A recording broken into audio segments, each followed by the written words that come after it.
उसका नॉमिनेशन हो चुका है, पहले से निशान नेशनल पार्टी है हाथी है, और आप प्रचार में कब उतरते हैं? सर, प्रचार किया हमने, जमीनी स्तर पर काम किया है। 2 साल से हम लगे हुए थे और चांदनी चौक को हमने बड़े करीब से देखा, लोगों के दुख दर्द को समझा है और उसके बाद ये कदम उठाया है कि इस स्तर पर पहुंचे हैं। आज आप लोगों का बहुत बहुत धन्यवाद पहले तो, क्योंकि आप सब लोग इस सच्चाई को बयान करते हैं। आप लोग कोई भी मीडिया की तरफ बिखर हुए लोग नहीं हैं। आप वो लोग हैं जो सच्चाई को दिखाते हैं, धरती पर जाते हैं और लोगों को सच दिखाते हैं। आपके दर्शकों को बहुत बहुत धन्यवाद, बहुत बहुत साधुवाद मेरी तरफ से। मैं अब्दुल कलाम आजाद एडवोकेट, चांदनी चौक प्रत्याशी बीएसपी से। देखिए, बहन जी ने शुरू से ही ये जाना है कि गरीबों का दुख क्या होता है, किसानों का दुख क्या है, बहुजन का दुख क्या है। काशीराम साहब ने पार्टी बनाई थी, इससे पार्टी इसलिए बनाई गई थी क्योंकि और सत्ता, बाकी जो सत्ता में नूरा कुश्ती हो रही थी और इतने टाइम जो काम चल रहा था बहुजन के लिए कोई काम नहीं हुआ। उन्होंने सभी जातियों को एक माला में पिरोया, सभी जातियों के लिए काम किया और ये पार्टी बनाई है बीएसपी। उनकी आत्मा है इसके अंदर। और लोग जो कहते हैं कि सर काशीराम साहब का नाम लेकर तो काम करते हैं, तो धोखा दे रहे हैं समाज को। आपने भी बात की है प्रचार प्रसार की, तो मैं यही बात करूंगा कि चांदनी चौक जो इलाका है 543 कॉन्स्टिट्यूंसी है भारत में, उसके अंदर ही नंबर 1 पे आता है। दिल्ली की राजधानी है और दिल्ली का दिल भी यही है, चांदनी चौक कॉन्स्टिट्यूंसी। इसको जिस नजर से हमने देखा है, तो हमने देखा कि इसके साथ बहुत दुर्व्यवहार हो, इसके साथ दोगलापन बहुत किया गया। आप देखना शुरू से लेकर आखिर तक यहाँ पर जो झुग्गी झोपड़ी है वो 20 साल से ऐसी है। पानी की सुविधा है ही नहीं, यानी कि ऐसी ऐसी चीजें देखी है हमने कि ये सड़क पर पानी आ रहा है, उसके बाद 200 मीटर पर एक ट्यूबवेल लगा हुआ है, उसके ट्यूबवेल से पानी खींचा जा सकता है, लोगों को दिया जाता है, लेकिन टैंकर का यूज किया जाता है। ये राजनीति है। गरीब लोगों को निचले स्तर पर रखना और उनसे काम लेना, ये राजनीति चली आ रही है लोगों को। इनको कभी भी बदल नहीं देते। हर्षवर्धन जी ने कोई काम नहीं किया, लोग बुरी तरीके से उनसे नाराज हैं। और आज जो लोग बैठे हुए हैं कि सब हम इंडिया गठबंधन कर रहे हैं, वो इंडिया गठबंधन का मामला ये है कि लोग सिर्फ सत्ता के लिए गरीबों का उन्होंने कभी न किया न कर रहे हैं। 5 साल से केजरीवाल है, गरीबों के लिए क्या किया उन्होंने, सड़कों का क्या मामला किया उन्होंने, क्या शिक्षा के लिए किया उन्होंने। झूठे धड़ेबाजी करते हैं और कुछ नहीं होते हैं, फ्री की चीज देने की कोशिश करते हैं लोग। आजकल जो मुद्दा है वो है बेरोजगारी का मुद्दा। फिर भी सर सवाल ये बनता है कि आपका मुकाबला क्या गठबंधन से है या भाजपा से है? कहीं ना कहीं ये भी बात करके आ रही है कि मायावती जी ने अपने प्रत्याशी इसलिए उतार दिए कि भाजपा को फायदा पहुंचाते सीधा। देखिए, अब मैं ये कहना चाहता हूँ सीधा सीधा, हमारा जो सीधे सीधे टक्कर है वो है बीजेपी से, क्योंकि सत्ता में है बीजेपी। और बीजेपी ने जो हाल किया हुआ, जहर फैलाया हुआ है पूरे भारतवर्ष में। आप चाहे मणिपुर देख लो, चाहे केरल देख लो, कर्नाटक देख लो, चाहे आप जम्मू कश्मीर देख लो, सब जगह इन्होंने जिस तरीके से जहर फैलाया है, हमने उसको खत्म करके लोगों को ऑक्सीजन देने का काम करना है। हम ये काम करना है, सत्ता के अंदर सुरक्षा का काम करना है। हमने काम करना है जिससे हमारे फौजी बिना मतलब में न मारे जाएं, बिना मतलब में शहीद ना हो। हमें पता करना है कि वो 400 किलो RDX कहां से आया। हमें पता करना है कि इन्होंने जो खाते खोले हुए हैं अपने, इनका ये विवरण नहीं देते हैं, तो खातों में से पैसा कहां जाता है। हम इनको साथ ये लंबी बात तो हो जाएगी, दिल्ली के अंदर, राजधानी के अंदर जहां बिजली पानी फ्री मिल रहा है, तो उन वोटों को आप कैसे समझाओगे? देखिए, बिजली पानी फ्री कहां मिल रहा है? सही बात, मेरा तो बिल आता है, मेरा ऑफिस का भी बिल आता है, मेरा घर का भी बिल आता है, मैं तो बिल सबमिट करता हूँ। और ऐसे बहुत से लोग हैं जिनके बिल सबमिट करते हैं। हाँ, जिन लोगों की 200 से नीचे रीडिंग है, इसका मतलब क्या होता है? इसका मतलब ये है कि वो जो गरीब है वो कभी एसी इस्तेमाल ना करे, जो गरीब है कभी कूलर इस्तेमाल ना करे। वकील साहब, आपके पास वो कौन सी 4 चीजें हैं जो आप 1 मिनट में बता सकते हैं और लोगों के दिलों तक अपनी बात पहुंचाकर जीत हासिल कर सकते हैं? देखिए, सबसे पहले मैं कहना चाहता हूं शिक्षा हम देंगे, प्रॉपर शिक्षा देंगे जो होनी चाहिए।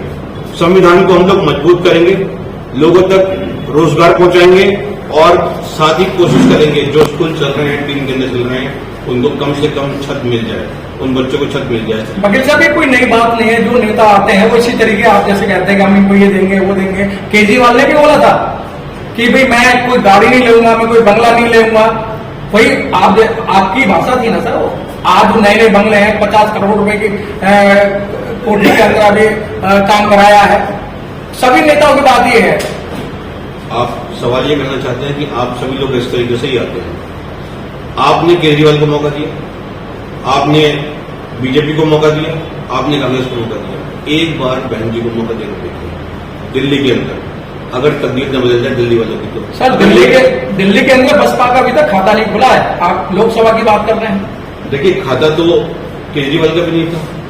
2 सीटें थी बीजेपी की जब सरकार बनी थी, याद होगा आपको। खाता में नहीं कुछ फायदा होगा, तो ये शुरुआत कहीं ना कहीं से तो होती है। कलाम साहब, अभी आपने एक बात कही है कि आप पिछले 2 साल से जो है चांदनी चौक विधान लोकसभा जिससे आप चुनाव लड़ रहे हो, काम कर रहे हैं। क्या क्या मूलभूत समस्याएं आपने वहां देखी है और जिनमें सुधार की आवश्यकता है? देखिए, अगर हम शुरुआत करते हैं, यहाँ पर एक गाड़िया लोहार है। गाड़िया लोहार हैं जो बैठे हुए सड़कों पर बैठे हुए, जो घर की आवास इनके लिए कभी नहीं हो पाया। इसके लिए नेहरू साहब ने कहा था, नेहरू जी ने कहा था कि मैं आवास इसके लिए कराऊंगा और बातचीत हुई थी, है ना। और कुछ आवास तैयार भी किए गए थे जो वाइट ब्लॉक में मंगलपुरी में है भी, जो अभी तक उनको आवंटित नहीं किए गए, दिए ही नहीं गए उनको, और वो ऐसे की ऐसे ही। ये कितने समय पहले की बात है? ये तकरीबन इसको मैं तो 4 साल से तो मैं आरटीआई डाल रहा हूँ। मैंने केजरीवाल साहब को भी आरटीआई डाल दी, मैंने पीएम साहब को भी आरटीआई डाल दी इसके लिए, लेकिन कोई जवाब इसके लिए नहीं है। अब हम ये कोशिश कर रहे हैं कि ये जो अगर हमारी चीजों में आती हैं तो हम उन लोगों को सबसे पहले पुनर्वास देंगे, क्योंकि उनके पास आवास की समस्या है। उन्होंने 500 साल से वो आवास पक्के मकानों में रहे नहीं है और किस तरीके से अपनी जिंदगी गुजर कर रहे हैं। मैंने वहां काम किया है, वहां पर मैंने 80 बच्चों को, मतलब 1 साल में 80 बच्चों को मैंने वहां शिक्षा दी है। और वहां पर मैंने क्या किया है कि अलग अलग उम्र के जो बच्चे थे उनको उस स्तर तक ले करके उनके एडमिशन कराए हैं सरकारी स्कूल में। शिक्षा फ्री दी है उनको, अपनी जेब से खर्च किया है, किताबें दी है उनको, टीचर दिए हैं उनको, सारा सामान उनको दिया। 2 साल तक मैंने दिया उनको, लेकिन अब मैं चाहता हूं कि सरकार उनके लिए कुछ करे। सर, जनता में जाने के लिए आपके पास क्या मुद्दे हैं? जनता में जाने के लिए सबसे बड़ा मुद्दा हमारे लिए रोजगार है। रोजगार की जो स्थिति है आजकल बहुत खराब है। जो स्थिति है, जो भौगोलिक स्थिति बनाकर रखी है इन लोगों ने, दर्शा कर रखी है, वो बहुत गलत करके रखी है। जो व्यवहार किया है वो गलत किया है। देखिए, झुग्गियों में के आसपास कहीं कोई स्कूल नहीं है। सर, झुग्गी झोपड़ी वालों को तो मंदिर ही लोग रहते हैं ना, जो राम को लाए हम उनको लाएंगे। देखिए, राम से हमें परहेज नहीं है, ना हमें राम से परहेज था। हमें परहेज उन लोगों से है जो राम का नाम लेकर सांप्रदायिक दंगे करते हैं, जो राम के नाम पर लोगों को मॉब लिंचिंग करते हैं, जो राम के नाम पर लेकर के जो है गोकशी करते हैं और बदनाम करते हैं मुसलमानों को। अच्छा वकील साहब, जैसा बहुजन समाज पार्टी का नारा है दलित मुसलमान करो विचार, तो आपको क्या लगता है कि आप अपने मुस्लिम समाज को जोड़ करके चांदनी चौक जैसी ऐतिहासिक लोकसभा को जीत पाएंगे? देखिए, मुसलमान को एक बात समझ में आ गई है बहुत अच्छे से कि कांग्रेस ने अभी तक हमारे साथ कुछ नहीं किया, हमारे लिए कुछ नहीं किया। हमने दरी बिछाई है, झंडे उठाए हैं और हमें कोई टिकट दिया गया न कुछ किया गया। हमारे इसमें बीएसपी के अंदर बहन जी ने नवाजा है मुसलमानों को, जहां मुसलमान को दरकिनार कर दिया गया, एक निचली दर्जे में डाल दिया गया, उसको उन्होंने सम्मान देने की कोशिश की। तो ये मुसलमान को समझ में आने लगा है धीरे धीरे कि हमें अब जो है, हमें जहां स्थान मिल रहा है, जहां सम्मान मिल रहा है, हमें वहां जाने की जरूरत है।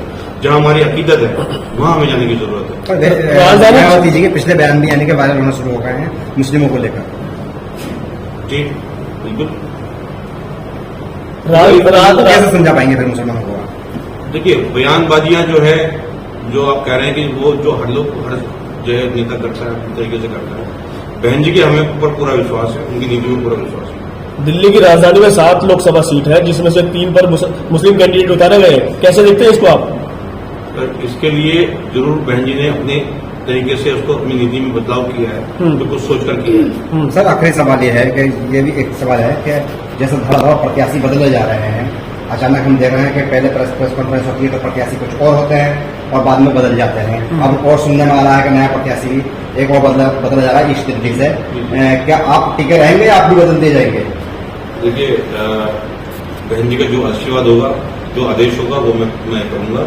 लेकिन मैं बता दूं आप लोगों को कि मैंने पर्चा दाखिल कर दिया है और मुझे संबल मिल चुका है। बहुत बहुत चलते चलते आप मतदाताओं को क्या संदेश देना चाहेंगे?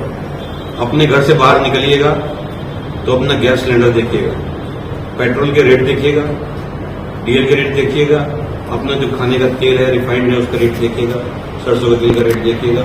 और याद कीजिएगा मणिपुर की बहनों को, याद कीजिएगा हाथरस के कांड को, याद कीजिएगा बनारस के कांड को, याद कीजिएगा झूठे वादों को, याद कीजिएगा 15 लाख को, याद कीजिएगा 6 दिन को, याद कीजिएगा वो जो कोरोना पीरियड में हुआ है, याद कीजिएगा इलेक्ट्रॉल बॉन्ड को, और जो कोरोना पीरियड में जो वैक्सीन आप लोगों को लगाई गई है झूठ बोल करके, वो जो उन्होंने बेचा है लोगों को, समाज को बेचा है, जो उन्होंने बेचा है देश को बेचा है, ये याद कीजिएगा। उसके बाद वोट डालिएगा और संविधान का जरूर ध्यान रखिएगा। बहुत बहुत साधुवाद। धन्यवाद।